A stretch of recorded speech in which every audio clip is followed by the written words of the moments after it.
ഏവർക്കും KBFC ന്യൂസിന്റെ പുതിയൊരു വീഡിയോയിലേക്ക് സ്വാഗതം. Kerala Blasters FC vs Jamshedpur FC മത്സരത്തിന്റെ ഒരു പ്രീ മാച്ച് റിവ്യൂവുമായിട്ടാണ് ഇന്ന് വന്നിരിക്കുന്നത്. കേരള ബ്ലാസ്റ്റേഴ്സ് FCയുടെ ഹോം തട്ടകമായ ജവഹർലാൽ നെഹ്റു സ്റ്റേഡിയത്തിലാണ് നാളത്തെ മത്സരവും നടക്കാൻ പോകുന്നത്.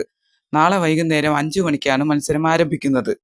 കേരള ബ്ലാസ്റ്റേഴ്സ് FCയെ സംബന്ധിച്ചിടത്തോളം ഇനി വരുന്ന മത്സരങ്ങൾ വളരെയധികം നിർണായകം തന്നെയാണ്. കാരണം കേരള ബ്ലാസ്റ്റേഴ്സ് FC ഇപ്പോൾ തന്നെ 9 മാച്ചസ് കംപ്ലീറ്റ് ആക്കിയിട്ടുണ്ട്. ഇനി ബ്ലാസ്റ്റേഴ്സിന് അവശേഷിക്കുന്നത് 4 മത്സരങ്ങൾ മാത്രമാണ്. അതുകൊണ്ട് തന്നെ കേരള ബ്ലാസ്റ്റേഴ്സ് FCക്ക് ഓരോ മത്സരവും നിർണായകം തന്നെയാണ്.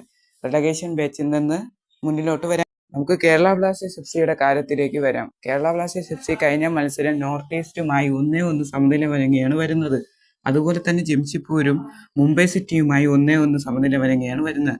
ജംഷഡ്പൂരിന്റെ കാര്യം നോക്കുകയാണെങ്കിൽ അവരുടെ കഴിഞ്ഞ 4 മത്സരങ്ങളിൽ നിന്ന് 3 സമനിലകളും 1 തോൽവിയുമായിട്ടാണ് വരുന്നത്. അതുപോലെ തന്നെ അവർ സീസണിൽ ആകെ വഴങ്ങിയ ഒരു തോൽവി അത് നോർത്ത് ഈസ്റ്റുമായി 2-1 കേരള ബ്ലാസ്റ്റേഴ്സ് FCയെ സംബന്ധിച്ചിടത്തോളം കരീം ബെനാറഫ് ഒരു പ്രധാനപ്പെട്ട താരം തന്നെയാണ്. കാരണം അദ്ദേഹം മിഡിലേക്ക് വരുമ്പോൾ കേരള ബ്ലാസ്റ്റേഴ്സ് FCയുടെ മിഡ്ഫീൽഡ് കൂടുതൽ ശക്തമാകുന്നത് നമ്മൾ കണ്ടിട്ടുണ്ട്.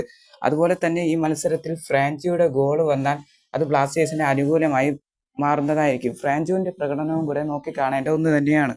ജംഷഡ്പൂരിന്റെ കോച്ച് ഓവൻ കോയലാണ്. അദ്ദേഹം ഒരു ഡിഫൻസീവ് ലൈൻ കീപ്പ് ചെയ്ത് കളിക്കുന്ന ഒരു കോച്ചാണ്. അവരുടെ മാച്ചസ് കണ്ടാൽ തന്നെ അറിയായിരിക്കും അവർ ഡിഫൻസീവായി നല്ല ഇംപ്രൂവ് ആയിട്ടാണ് നിൽക്കുന്നത്. സ്റ്റീഫൻ എസെ പോലത്തെ മികച്ച ഡിഫൻഡേഴ്സും അവർക്കുണ്ട്. അതുപോലെ തന്നെയാണ് അവരുടെ ഒരു പ്രധാനപ്പെട്ട താരം തന്നെയാണ് മാവി തലാലാണ് അവരുടെ പ്ലേ മേക്കർ ആയിട്ടുള്ള താരം. അതുപോലെ തന്നെ ഏരിയൽ ഡ്യൂൽസിൽ മികച്ച രീതിയിൽ നിൽക്കുന്ന മെസ്സി പോലെയാണ് അവരുടെ സ്ട്രൈക്കർ. മെസ്സി പോലെയെ തടയുക എന്നതായിരിക്കും ഫാളുവിന്റെ നാളത്തെ ജോലി.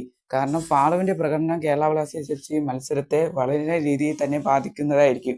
അദ്ദേഹം മികച്ചു നിന്നാൽ കേരള ബ്ലാസ്റ്റേഴ്സ് FCക്ക് അത് അനുകൂലമായി തന്നെ നിൽക്കുന്നതായിരിക്കും.